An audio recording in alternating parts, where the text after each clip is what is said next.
American to know. I'm gonna forego my monologue for now because of this breaking news. As you can see, chaos about to unfold in Los Angeles, in California tonight.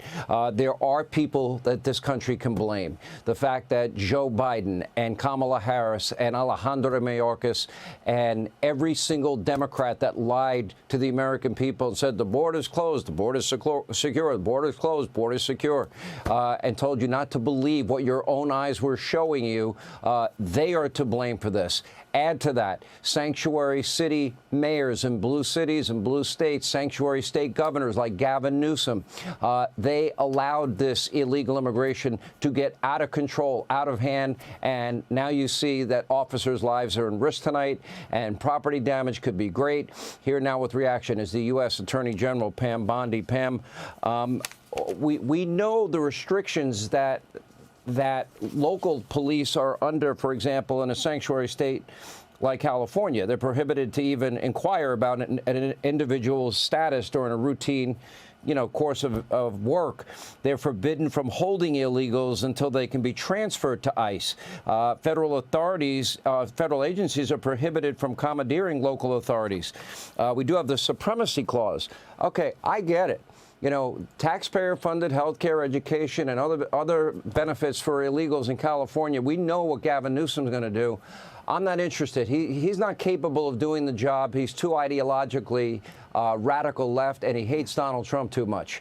What can this federal government do to protect law enforcement and the people in L.A.? Sean, what we're going to do is we are going to enforce the law regardless of what they do. Look at it out there. It looks like a third world country, and it's not. It's the United States of America. We are not standing for it. Donald Trump won't stand for it. And something else tonight, look at all those great men and women in the LAPD. We are going to protect them. If they will not protect them and prosecute people that abuse the LAPD in terms during a civil unrest under 18 U.S.C. 231, we can prosecute federally people who assault state law enforcement officers with a maximum of 5 years in prison, and we are going to do it. We are going to prosecute them federally. If California won't protect their law enforcement, we will protect the LAPD and the sheriff's office out there. Not only that, we have 9 open cases right now and more to come on assaulting federal officers. The Molotov cocktail cases that you've seen, we've charged 1, more to come, 3 outstanding. The looters, you saw they began to loot last night, going into 7-Elevens, going into drugstores. Typically, you don't charge those. We do under federal law now. Under the Hobbs Act, we are charging robbery. You loot a business in California, you are looking at maximum of 20 years in prison. You spit on a federal law enforcement officer, no more. As President Trump said, you spit, we hit. Get ready. If you spit on a federal law enforcement officer, we are going to charge you with a crime federally. You are looking at up to 5 years maximum in prison. The cinder block case, Sean. Remember that case? We have breaking news right now. The case where the guy was breaking up the cinder blocks and he was throwing them at police cars. The police officer, the federal officer had injured his hand. He was wearing a mask. The FBI has identified him.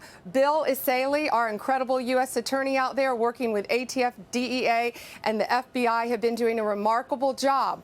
That guy has just been identified, and they are doing a search warrant on his house as we speak. And he has been identified. See his face. He is going to be on, his name is Reyes. He is going to be on the most wanted list. You have broken the news. His face is out there right now. That's him. He has been identified by great police work by the FBI. So you can run. You can't hide. We are coming after you federally. If you assault a police officer, if you rob a store, if you loot, if you spit on a police officer, we're coming after you. Okay, I want to be very clear. You said a lot there, Pam. There's a lot that I didn't know that the federal government had authority on. There is a federal law against hurting state law enforcement. So if California won't do their job, remember back in 2020, with 574 riots, we had 24 dead Americans, thousands of injured cops pelted, well, very similar, bricks, rocks, bottles, Molotovs, cocktails. They didn't do a good job in Oakland. They didn't do a good job in other parts of the country. If you spit at officers, or in this case, you now have apparently a good lead, and you're going after this guy. There were a number of people throwing cinder blocks and big ones at patrol cars. You're saying that federally speaking, it doesn't matter what the state of California do. And how big an issue is the Supremacy Clause in terms of who has jurisdiction here? We have jurisdiction, and under 18 U.S.C. 231, we are going to go after you if you assault an LAPD officer, if you assault a deputy. We are going to go after you if 3 or more persons in the course of civil disobedience injure or hurt a law enforcement officer. What's going on right now, you're watching that. We are going to prosecute you. No longer will you be left out alone in the cold, what they've been doing to them. If California won't protect state officers, we will. They're rioting out there, and our great men and women in the FBI, they have a command center set up.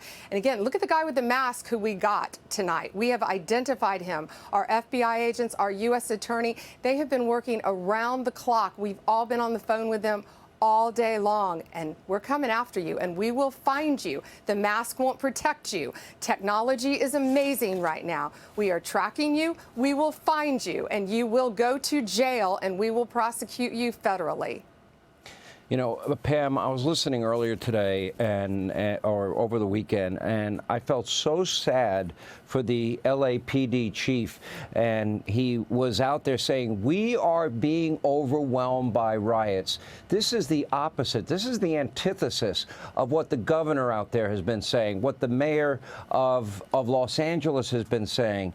And he talked about the danger of that his officers out there are facing. I want people to listen because they've been lied to. Oh, they were told by Cory Booker, Maxine Waters, and Kamala Harris, and by, Gavin Newsom on MSDNC and local media. Oh, they're mostly peaceful. Well, let's listen to the LAPD chief. We are overwhelmed as far as the number of people out there engaged in this type of activity and the type of things that they're doing. They'll take backpacks, and the backpack will have a cinder block in it. They have a hammer, and they'll break up the cinder block and use that, pass it around to throw at officers, to throw at cars, and throw at other people.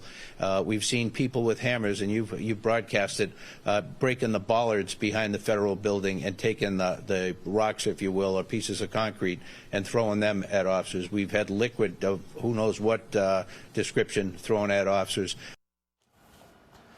Cinder blocks, liquids, hammers, Molotov cocktails. It seems to me that the president really had two choices here.